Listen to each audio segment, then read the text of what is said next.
Assalamualaikum warahmatullahi wabarakatuh. Perkenalkan, nama saya Balatama Putra dari kelas 11 IPA 2. Absen saya itu absen ke-7.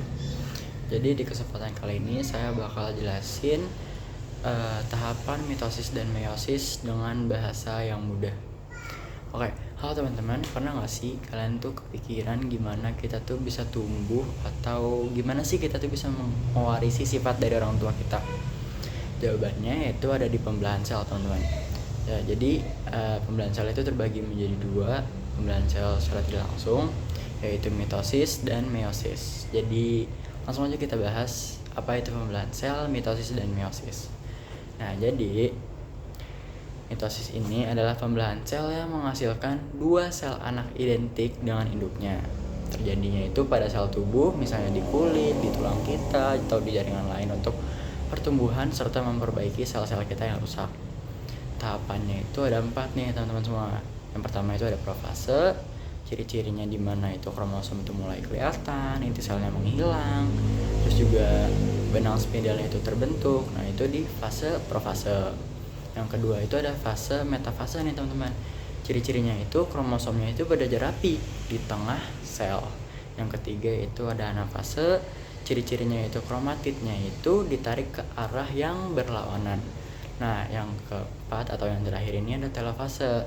Jadi inti baru mulai terbentuk di dua kutub sel. Nah, setelah telofase itu ada sitokinesis, di mana sitoplasma itu membelah dan hasil akhirnya itu dua sel anak sama persis dengan induknya. Lanjut, yang kedua yaitu ada meiosis. Nah, kalau meiosis ini beda nih teman-teman, hasilnya bukan 2 tapi 4 dengan jumlah kromosom setengah nih dia dari induknya. Meiosis ini terjadi di sel kelamin, yaitu sel sperma dan sel telur. Tujuannya itu untuk reproduksi dan menciptakan variasi genetik. Selanjutnya, meiosis ini berlangsung dalam 2 tahap besar.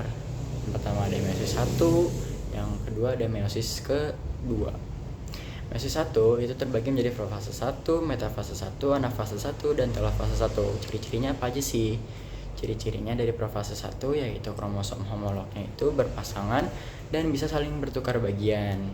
Dan yang kedua, di metafase 1, ciri-cirinya itu pasangan kromosom homolog berada di tengah lagi. Nah, yang ketiga, anafase 1, ciri-cirinya itu tiap pasangan kromosom homolog dipisahkan ke arah kutub yang berlawanan.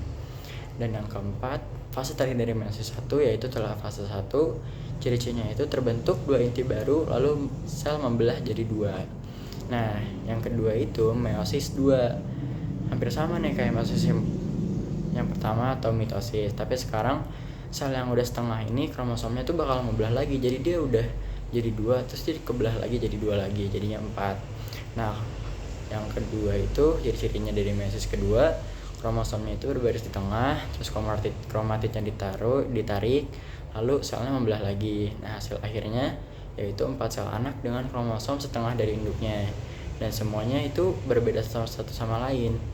Jadi kesimpulannya itu mitosis itu menghasilkan 2 sel yang identik untuk pertumbuhan dan perbaikan, sedangkan meiosis itu menghasilkan 4 sel berbeda untuk reproduksi dan variasi sifat. Nah, tanpa mitosis tubuh kita nggak bisa tumbuh dan memperbaiki diri, dan tanpa meiosis nggak ada keberagaman pada sifat manusia. Jadi itulah tahapan mitosis dan meiosis dengan sederhana. Semoga lebih paham. Wassalamualaikum warahmatullahi wabarakatuh.